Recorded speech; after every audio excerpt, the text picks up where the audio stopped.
Hello and welcome to the last GFA Monitor Masterclass on circular systems. We are very excited for this masterclass to happen, and I can see people keep signing in, so please welcome everyone. Just sign in and write in the chat where you're from. This masterclass will begin now, and it will be recorded and shared afterwards. First of all, welcome everyone. My name is Christina. If you have seen the other masterclasses, you'll probably already seen me here once or twice. I am Head of Innovation and Academy here at Global Fashion Agenda, and I'm hosting this session together with my colleague Faith, who you will meet very soon. I just want to mention before we dive into the section and the theme of today's masterclass, Circular System, that we have the Global Fashion Summit Copenhagen edition right around the corner, almost a month away in Copenhagen. And please feel free to sign up for tickets. It will be such an absolutely amazing event. We'll keep announcing speakers in the program very, very soon. So all really excited for that. And another thing I want to share before we dive into for today's context is that we now are announcing another masterclass that is open to the public for anyone to sign into. It's the Next Gen Assembly Masterclass, where you can hear more about how to use storytelling to drive impact. And it's going to take place on the 13th of June, and you'll meet all the Next Gen Assembly participants together with other people. There is a link now in the chat. But that is enough for me from now, because now we're going to dive into circular systems. So Felicity, my dear colleague, she is going to take over now. Felicity. Thank you, Christina. Hi, everyone. Welcome to today's session. My name is Felicity. I'm the Sustainability Manager at Global Fashion Agenda, and I largely work on the writing and the research of our core publications at GFA. I'll just be kicking off with a very short introduction to our GFA Monitor publication and a quick deep dive into the topic of circular systems before I hand over to our speakers for today. Next slide. Cool. So last year we published our first GFA Monitor publication, and this is really intended as a resource for fashion leaders to drive action towards a net positive fashion industry. And how we define that industry is one that puts back more into society, the environment, and the global economy than it takes out. The GFA Monitor builds upon a 5-priority framework we'd already established in the Fashion CEO agenda, really where we believe bold and urgent action should take place by industry actors. We also foresee the GFA Monitor acting as an annual gauge for industry progress for years to come. Just to mention, the GFA Monitor is available on the GFA website for free, so please do and go download it. If you've yet to do so, we'll make sure to put a link in the chat box. Next slide. Great. So to really consolidate industry guidance in the GFA Monitor, we pulled together 20 plus amazing industry organizations who helped us really define where current industry progress stands, what still needs to be done, and also identifying what tools and programs and resources already exist for the industry to drive forward their sustainability strategies. So here on the screen, you can see in the center, we have our 5 impact partners, each head up a priority area in the GFA Monitor, and then below our principal stakeholders, all supported in the co-creation of the publication in their specific knowledge fields. We also had Worldly providing us with aggregate brand performance data in the GFA Monitor across all 5 priority areas. And our associate and strategic partners also acted as a sounding board for the publication and provided us best practices in the form of case studies. Next slide. So for those of you perhaps not familiar with GFA's core publications, in both our GFA Monitor publication and our Fashion CEO agenda, we based our content around these 5 priority areas that we've identified for the industry as areas where we believe bold and urgent action should take place. So this is a very holistic framework covering both environmental and social priorities, from respect and secure work environments, better wage systems, resource stewardship, smart material choices, and circular systems. Next slide. And this is just a snapshot of our executive summary in the GFA Monitor. I don't expect anyone to read this right now, but just so you can see how we've designed the publication. We have 5 priority chapters, and we begin with each one defining and giving context to that priority area, outlining the opportunity for the industry that presents, and then 4 action areas in each priority that we believe the industry should act on in order to really reach that net positive fashion industry vision. Next slide. Cool. So today we're focusing on the topic of circular systems, and how we define that is a fair, just and inclusive transition to a circular economy that decouples economic development from the consumption of finite resources, where waste and pollution is eliminated, products and materials are circulated, and nature is regenerated. And this is aligned with Ellen MacArthur Foundation's vision of a circular economy for the fashion industry. And I'm sure Jules in today's session will speak in more depth to this. So many of you would have seen the publication published by the Circular Economy earlier this year. Today, it states that the global circularity gap is widening, currently standing at 7.2%, down from 9.1% in 2018. We really believe that the circular economy presents not only opportunities to decouple economic development from the consumption of finite resources, but also provides the industry with great prospects for new employment opportunities across the value chain. So in the GFA Monitor, as you can see on this screen, we divide our guidance into 4 buckets. The first one focusing on circular design, where products are designed in a way that can be used more, remade, and recycled, and after maximum use, safely composted. Materials used, or where materials are required, we say that they should be sourced from safe and recycled and renewable feedstocks. Secondly, we look at how the industry can unlock economic potential of circular business models. Thirdly, looking at the pre-competitive collaboration and joint investment opportunities to really scale up textile to textile recycling. And last but not least, ensuring a just transition from linear to circular practices for all actors in the fashion value cycle, ensuring that no actor is left behind in that transition. Next slide. So to support the industry in implementing the actions that we lay out in the GFA Monitor, we guide towards several credible industry resources and guidances that the industry can access already today. And we also include several case studies showing how actors are already driving action in these areas. Next slide. And here we also tap into what upcoming legislation and policies that the industry should be preparing for or that are already in place today, and some key industry insights into where the industry currently stands using credible data already available. So that's just from me. I'll wrap up on the next slide. Yeah, perfect. So as I mentioned at the beginning, the GFA Monitor is available to freely download. We'll leave a link in the chat. So I hope you'll all go and check it out after today's session. But handing back over to the team to introduce our speakers.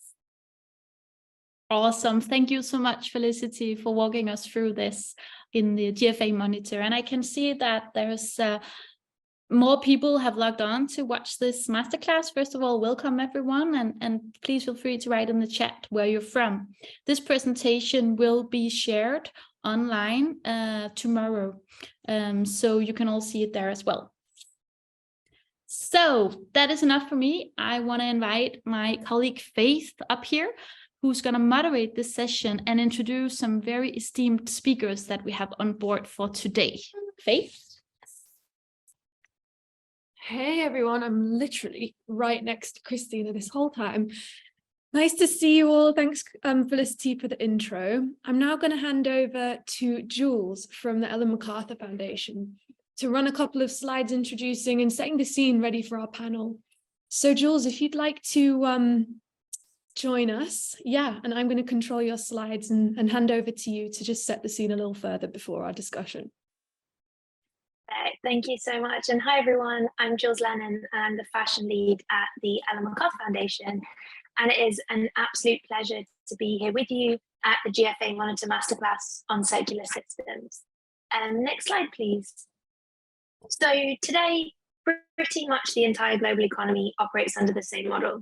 We take resources from the ground to make products and materials that we want or need, and then after an incredibly short amount of time, they're thrown away.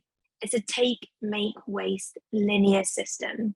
Next slide, please. And the Ellen MacArthur Foundation is a charity that is committed to changing that, and built on 3 principles, which by design, next slide, please, eliminate waste and pollution, circulate products and materials, and regenerate natural systems. And that is a circular economy. And this is a design approach, and it means tracing a problem back to the root cause and tackling it there. Next slide, please.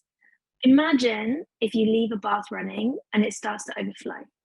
You could grab some towels and try and mop up the water, but that doesn't solve the problem. The only real solution is to turn off the tap. So we develop and promote the idea of a circular economy. We work with global businesses, academics, policymakers, and institutions to mobilize system solutions at scale. And we were delighted to share our vision of a circular economy for fashion in the latest Global Fashion Agenda Monitor report. Next slide, please. And this vision is one where clothes are used more and made to be made again, and they're made from safe and recycled or renewable inputs. Next slide, please. Keep going.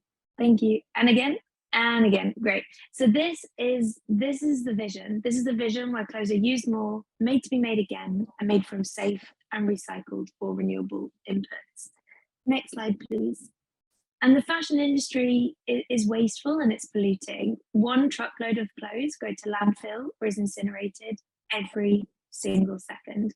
And the way that clothes are made and used has a negative impact on the environment and society, and contributes to global challenges like climate change and biodiversity loss. And in recent years, many businesses across the fashion industry have started to take action to address environmental issues by, for example, reducing carbon emissions and water use. And these efforts are essential. However, to create a thriving, nature-positive fashion industry, a radical transformation of the way products are designed, made, and used is required. And for that, we need a circular economy. We need to create a fashion industry that is regenerative by design, that doesn't seek to do less bad, but actually more good. Next slide, please. A circular economy is therefore not a single product or service or better recycling. It means not only redesigning the products of the future, but also the processes, the services, the supply chains, and the business models that will deliver them and keep them in use. For example, designing a product that's in line with circular economy principles will only become circular when there's scaled infrastructure to collect it back and keep it in use. Circular economy is now rising on the agenda for fashion companies and policymakers, yet while momentum is building, more is needed to accelerate implementation. And as an emergent topic on corporate agendas, more work is needed to identify metrics and indicators that support measuring and driving progress. Addressing the root cause of the challenges requires alignment behind this common vision and unprecedented collaboration between the entire fashion industry. And the GFA Monitor brings together multiple critical topics to create a joined-up perspective to support industry-wide change towards a thriving fashion industry. And there are 4 priority actions to help get started. Next slide, please. The first is designing products in a way that they can actually be used more, remade, and recycled.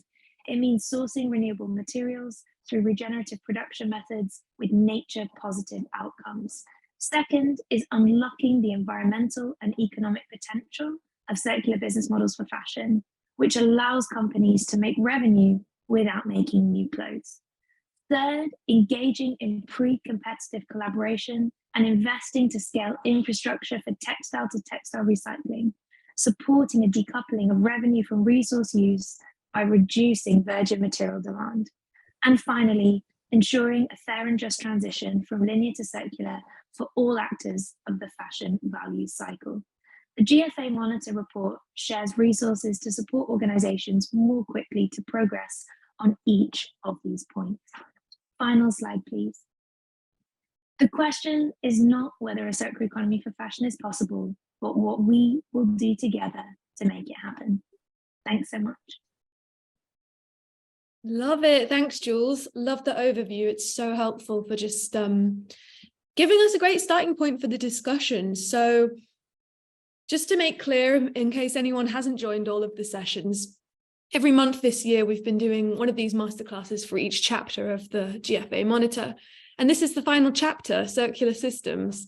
And at GFA, our vision is for a nature positive fashion industry. And we use the GFA Monitor as a pathway towards that. So it's kind of like a handbook for any of you working on this topic. So definitely check it out. So let's jump into the panel discussion as part of this masterclass. As you can see from the slide, we have some amazing speakers. So if you'd all like to turn your cameras on and join me, we'll get started on the session. I had a great prep call with some of you. It's really nice to meet some of you for the first time. So hi and welcome. We don't have that much time for the session, so I'm going to be pretty direct with my questions, and I'm really looking forward to your answers. So everyone in the audience, please go ahead and drop any questions in the chat box. We're going to try and address them at the end. So let's begin. I want to start with looking at data, because this seems to be such a massive topic that just keeps getting more and more momentum. And with almost all of our work at Global Fashion Agenda, we're talking about how we need data to underpin like how we're doing with this work. So Del, I'll come to you first. When we talked during the prep call, you spoke a lot about knowing where to start for the industry. So tell us more about where we're at and how businesses can make a start using data real quick. Thanks. Sure. Thanks, Felicity. And thanks also to the team and Jules and Christina. Look, I think one of the things that stands out when we talk about the vision of a circular economy is just how inspiring that North Star is, but also just the realities of where we are today. And so if you think about the fact that we're showing up here either in the morning or the afternoon, people are working with different brands, different size businesses. If you're wanting to get to circular product, or you're wanting to get to a circular business model, or you're starting a new organization and this is absolutely what you want to do, the question then is, where do I start? And the reality of closing the loop means that you really need to know the true impact of all of the stages across that product life cycle or that business model. And really, it's one of those things that can be quite an overwhelming journey. So we encourage people to say, where is your impact today? The three things that I'd encourage you to think about, it's really simple. What are my products made from? Where are they made? How are they made? Because the what are they made from really speaks to the top of this process, the eliminate step that Jules talked about. If you put bad in, you're going to get bad out at the end. And if you want to strategically reuse those materials, we need to understand, what are the inputs? What are the fibers? What are the chemicals?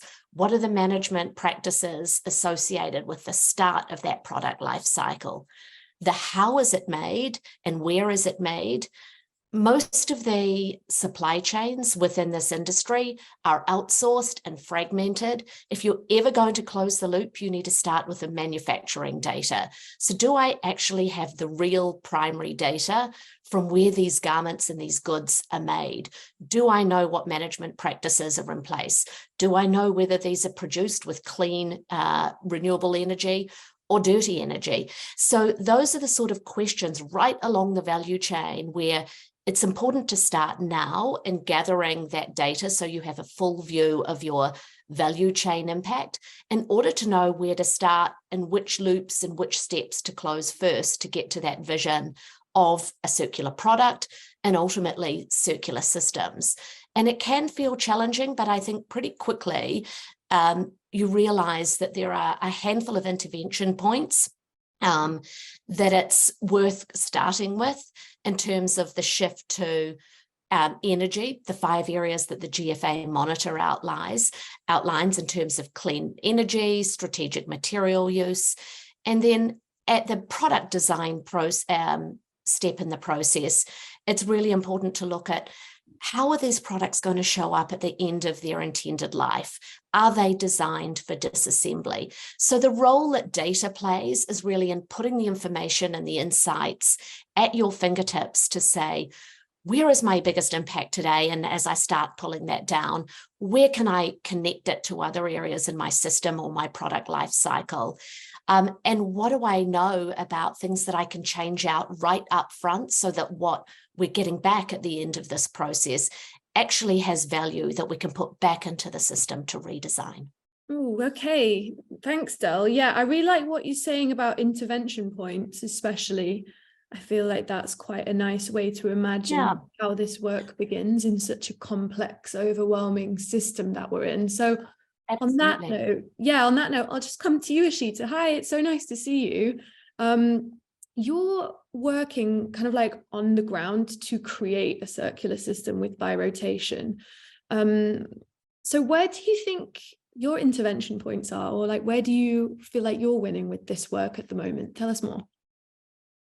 Yeah, I think for me, it's very much about solving the equation on the consumption side of things. So maybe less on the production, but hoping that because we're getting people to share what they already have with each other, the brands, the retailers, the designers will reconsider how much they're actually producing. So the quantity of how much they're producing, and also improving the quality of what they're producing, because these items are being reworn.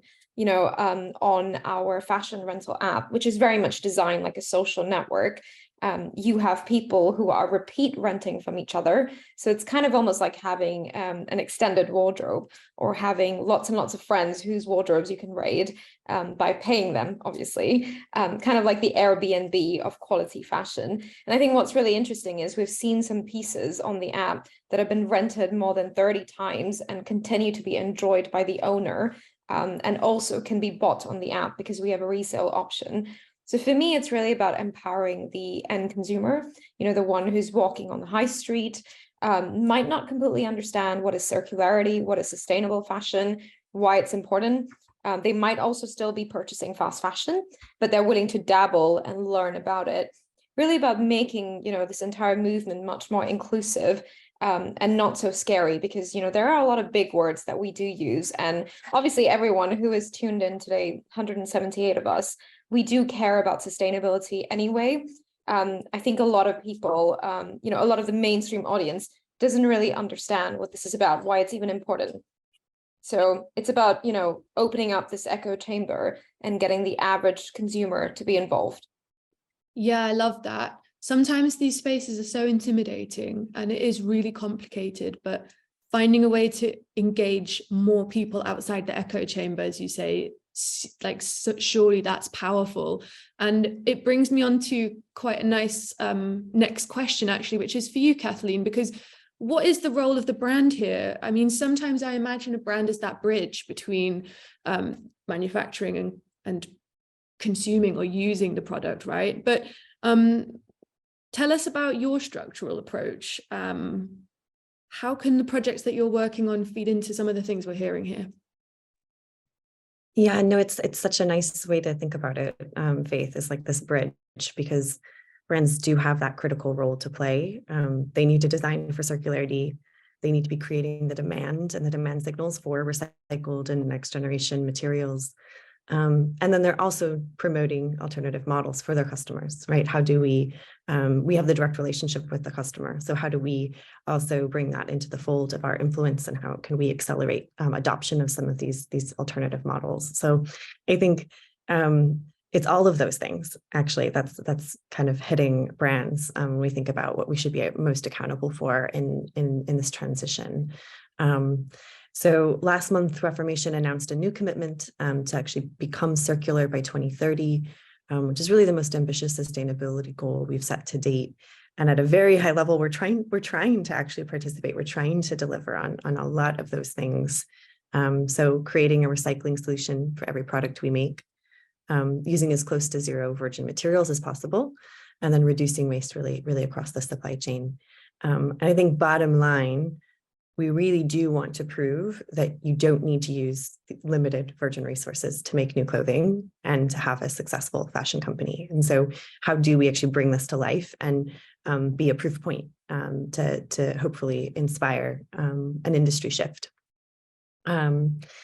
And very similar to what you heard from Felicity and from Jules, we've aligned this aspiration and tried to be as holistic as possible by really mapping it to the Ellen MacArthur Foundation definition of a circular economy.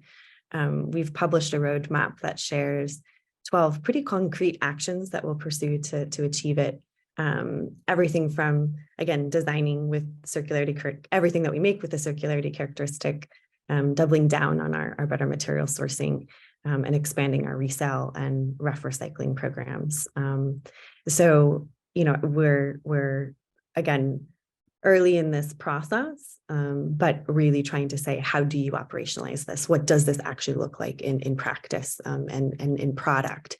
And the fun part about doing this work on the brand side is you actually get to see it in the product, right? So something that we can see, something that we can touch, something that we can wear. And again, hopefully that really is still the best product available for our customers, something that they're still wanting to participate in and purchase. So one of those examples is our jeans redesign project that we've worked with the Ellen MacArthur Foundation over the last several years.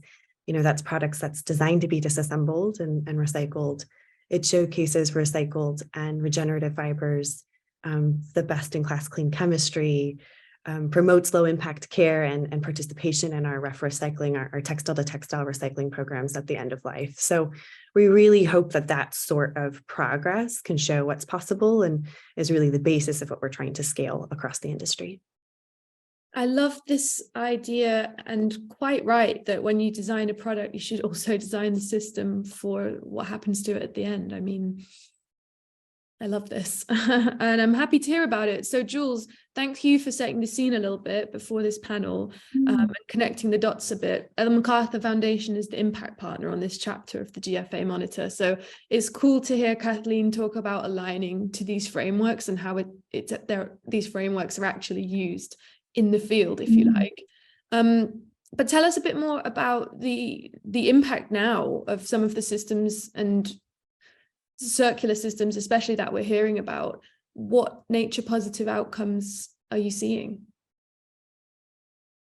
Yeah, so nature positive outcomes, big part of the conversation. So as a reminder, when we're looking at circular economy for fashion, products would be used more, made to be made again, and made from safe and recycled or renewable inputs. So when we're thinking about this means that production, including inputs used during manufacturing and processes, would be fully decoupled from the consumption of finite resources. And there's lots of different things that many of the speakers have already spoken about that need to happen in parallel for that to be the case. So the need for virgin resources needs to be minimized by increasing use of existing products and materials.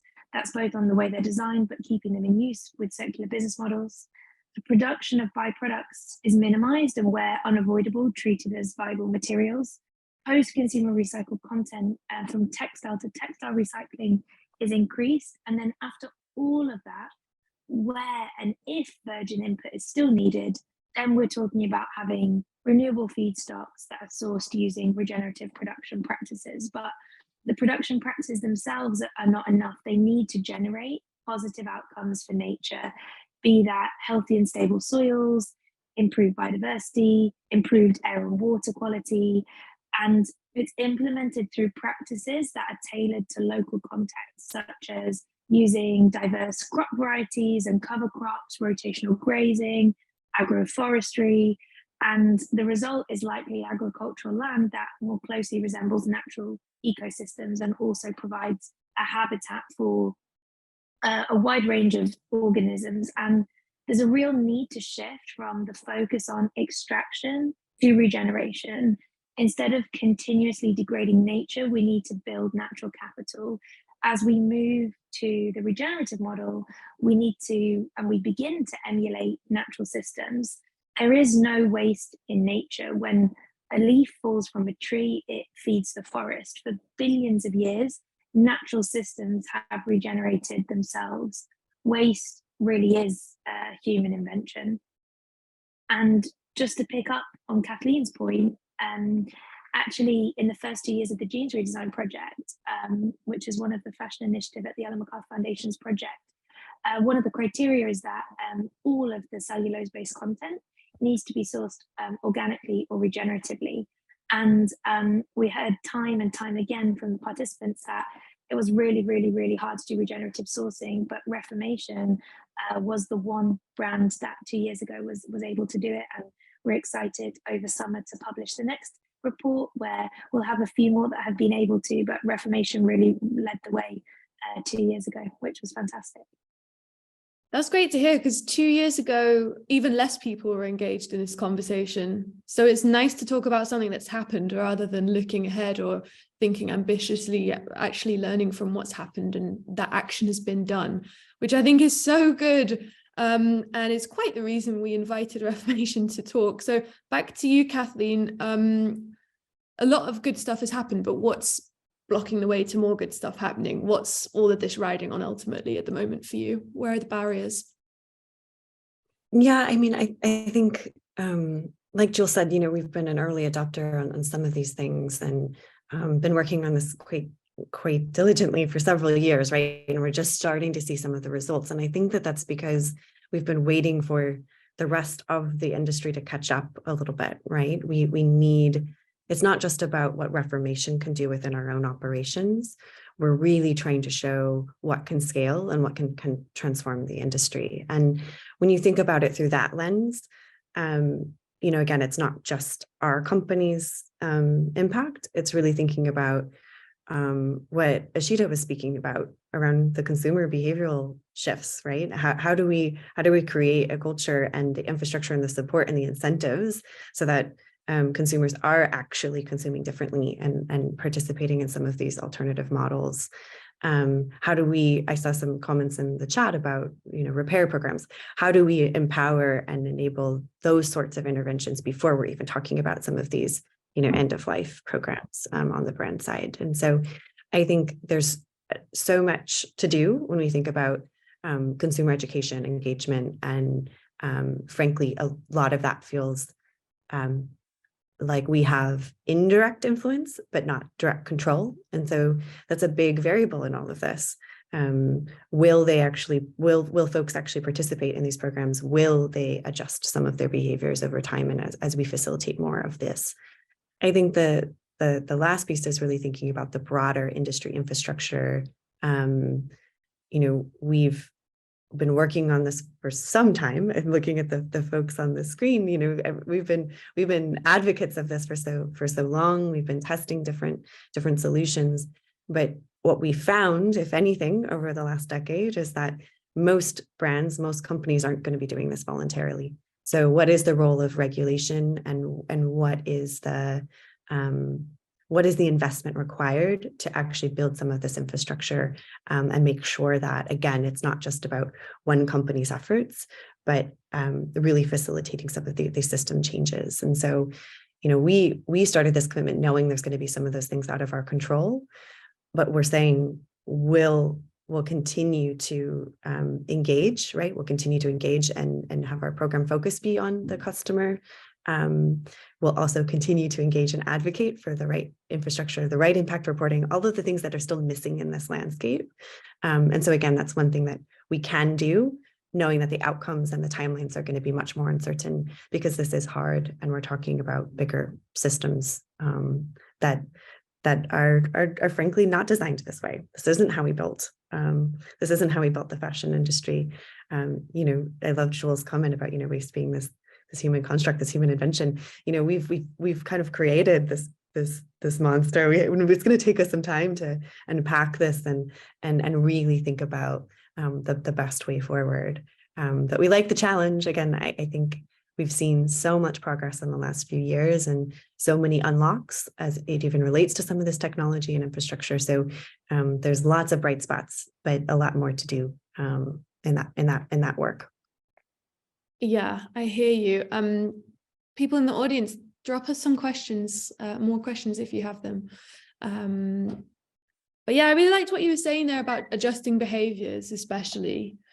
So I'd like to bring it back to Eshita, since you're working with users constantly, they are your people. So many of my friends are using birotation and not even really thinking about sustainability. And I kind of love that.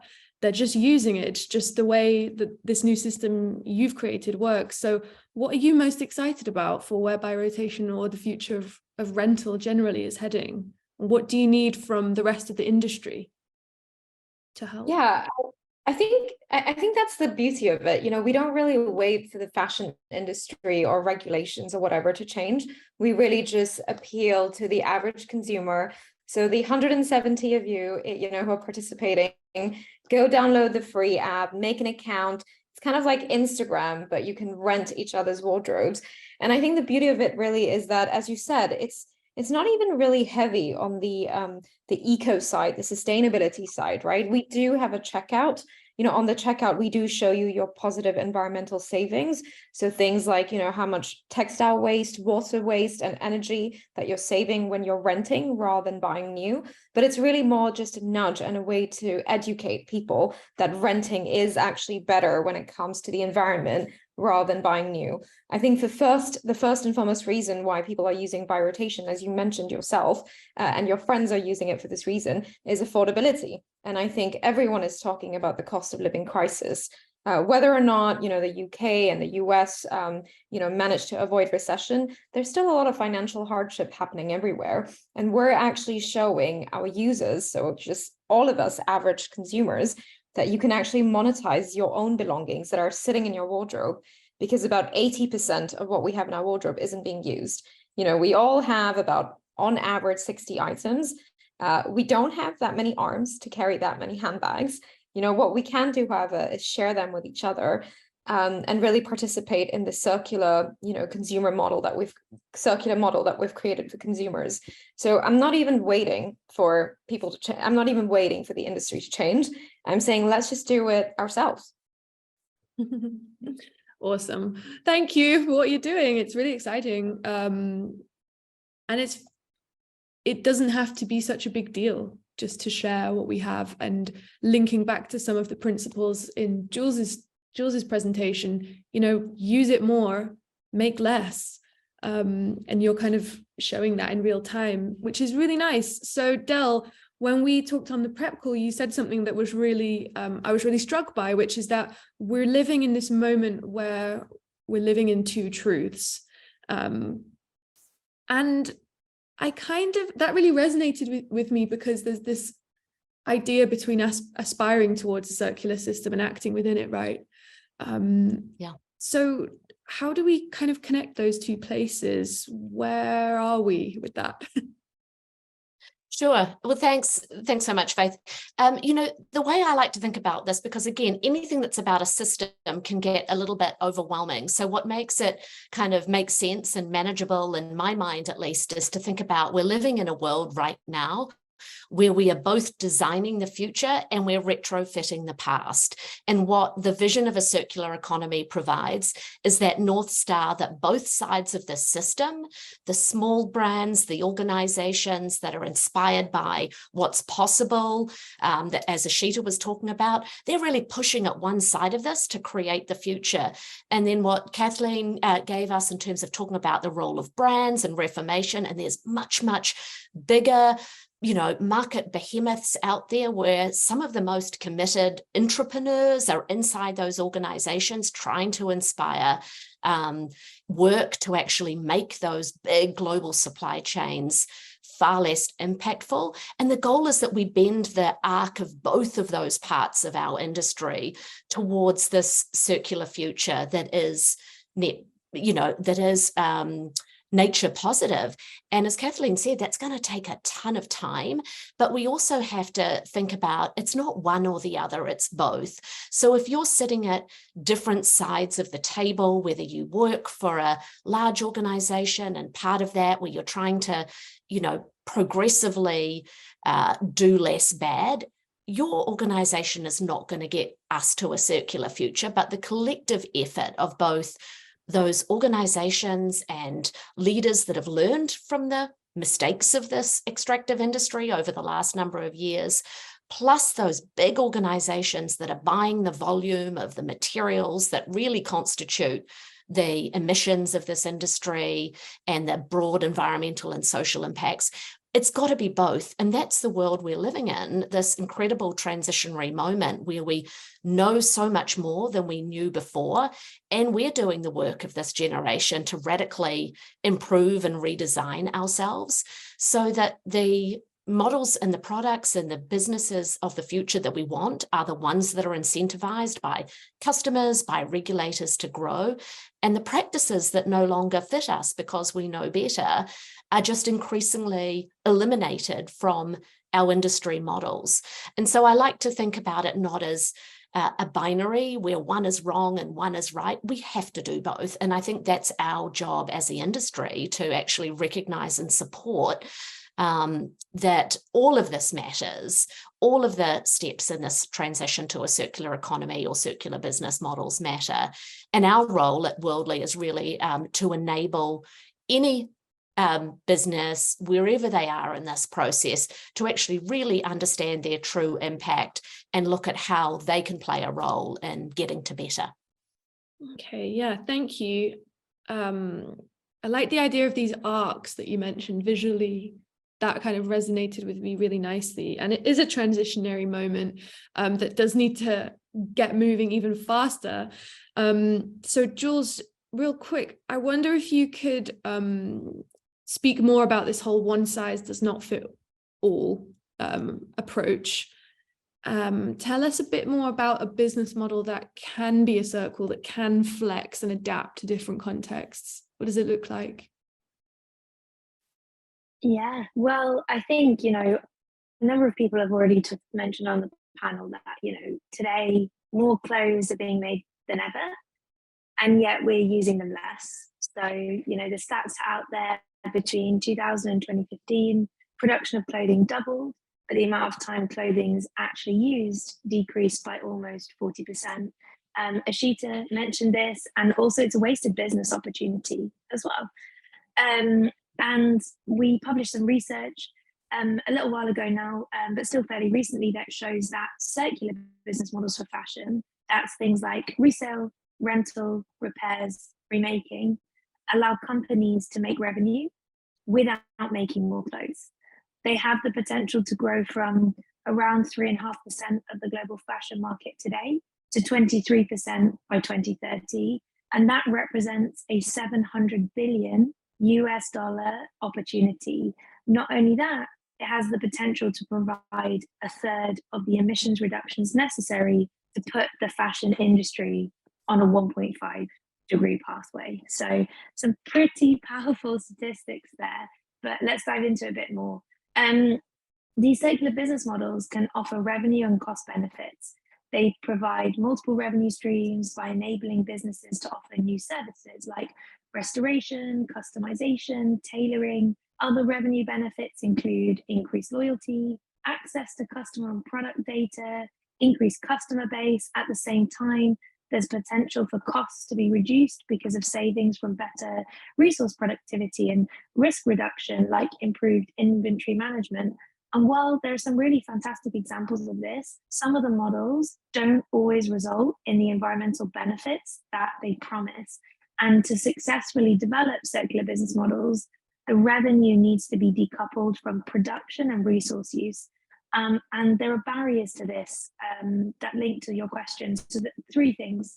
One, the way that industry measures success, and Del talked a bit about data and metrics earlier, is still often based on sales volumes, because the metrics and indicators we have are optimized for the linear economy. That doesn't work if we're trying to shift to a circular economy. So on this, for example, if a business is measuring success by sales volume, that might incentivize product take back. For resale, they might incentivize product take back, but by offering vouchers off new products. So what that actually does is grow their linear business, not their circular business. The second thing is design. Products are not always designed to withstand the level of use that a circular business model requires. So for example, if you're offering an occasion dress via a rental model, but after 2 rents, it looks faded or out of shape because it's been cleaned twice, that's not a viable option economically or environmentally. The products that are being offered, I see Eshita nodding, the products that are being offered through this platform needs to go hand in hand with the way it's designed at the beginning. Otherwise, you're never going to tackle those environmental and economic benefits. And I'll say the third thing, and then I'll let Eshita jump in because I'm sure she's got loads to add to this, is that supply chains. In our linear world, supply chains are optimized for predictable, one-way production and distribution. As we move towards circular business models, we need local and global networks that facilitate services like cleaning, like repair, like remaking. And so, yeah, unless we look at things like this, it's going to be incredibly difficult to decouple revenue from production and resource use. Thanks, Jules. Eshita, did you want to say anything? I've got some more Q&A questions, but anything you want to add? No, I think that was really well said. What I would maybe just say is I'm very big on the community side of thing and, going grassroots with it. So I do agree that we need to start building networks. The way that we're doing it is, we're very established in the UK. We just launched in the US as well. It's really about building local communities everywhere so that people can rotate with, even their neighbor who lives three streets away from them. Yeah, totally. And I feel like that's one network layer. And then another one is just to sort of go back to what you were saying, Jules, is that infrastructure one. And we do have a question in the Q&A, which is for Kathleen. How have you kind of like thought about or addressed the somewhat lacking recycling systems in US infrastructure? How is that part of your roadmap or thinking? Yeah, I mean, this is a critical part of what we're trying to tackle with our circularity commitment. So going back to this idea of like, can't just be what we're trying to offer within a single brand, but really trying to create a multi-brand or an industry-wide platform.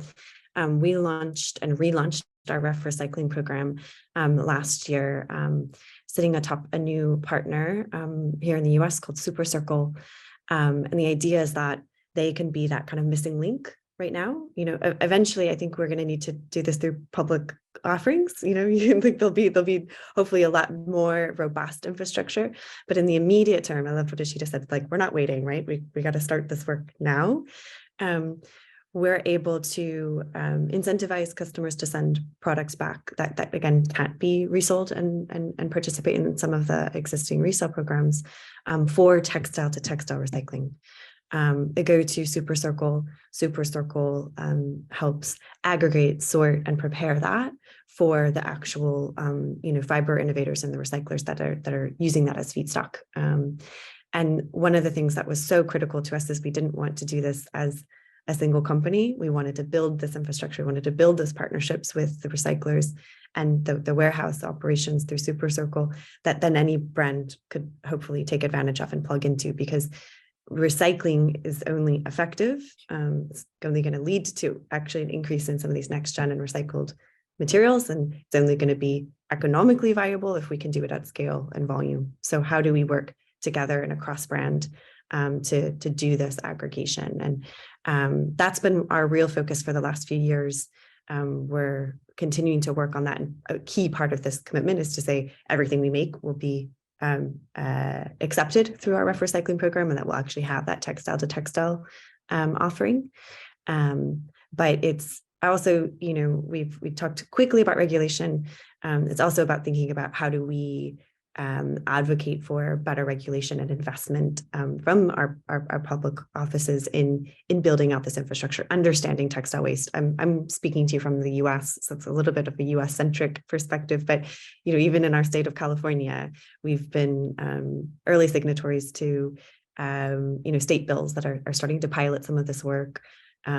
There's a group called ACT that we're also participating in that's really looking at the policy side and how can we accelerate also the infrastructure outside of what, again, just a single company can deliver. Yeah, I feel like that resonates a lot with pretty much everything that we do at GFA is on that convening, collaborating point of view, especially in a circle. That's so needed. I'm looking at some of the other Q&As. Maybe an open question for anyone who wishes to pick it up is, how are we thinking about impacts on upstream value chain workers from a raw materials perspective? So as we transition to a circular economy, maybe become more dependent on waste workers or recyclers as opposed to manufacturers. How are we thinking about that? Del, I can see you nodding. Perhaps I could offer that question to you really quickly. Sure. Well, I'll just make one comment around that. I think I'm glad you called that out, because in terms of getting to circular systems, it's not just about the environmental impacts of that. It's looking at how people share equitably in that transition. And that really starts again with understanding on the ground, what are the working conditions today? And there are benefits as far as things, if you look again at safe chemical management and practices within particularly the manufacturing or waste management side of things, the decision to design out some of those hazards really does have a net positive effect on the workers and the people right across those value chains. So again, social data is just as important as environmental data when looking at where the biggest impacts and intervention points can be as we work on this, on these shifts. Anyone else want to add anything to this one?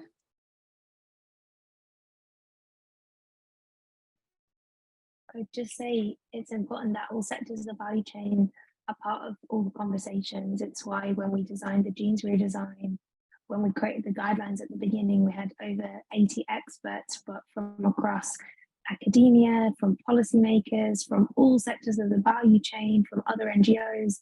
In the project itself, we've got fabric mills and garment manufacturers and brands and retailers, and we also have representatives from more than 25 countries around the world. So just as we're trying to change a system, there's no one simple solution, there's no one size fits all approach, and all the different actors need to be part of that conversation. Yeah, thank you, Jules. Thank you. We've had so many more questions, but we're just about out of time. We've got just a few minutes left, and I need to hand it back over to Christina to close this session. But wow, thank you all so much. The work you're doing is really important, and it's been my pleasure to hear more about it and share more about your work with this great audience and this great group. So thank you so much. I'm going to hand back over to Chris just for the last minute or two of this. Thank you. Thank you so much, Faith, for great moderation. And again, panelists, thank you so much for joining. It's been an absolute pleasure. And I've been sitting next to reading all the questions that has come in from all of you guys attending online. And it's really good questions. And we need to do this again. That is what we can sum up for this. I just want to close off by showcasing all of the amazing speakers that we have had the last half a year, where we went through all of the priorities in GFA Monitor Masterclasses. So again, thank you to everyone. And I also just want to show that it is really a global attendees that we have had for all of the Masterclasses, just to show that on this map, and this map doesn't include all of you guys who joined today. This is all from now. Please sign up for our next masterclass. It will be in the newsletter going up tomorrow, and you can rewatch this session and the previous sessions. So thank you so much to all attending, and thank you so much to all speakers, and have a lovely rest of the day.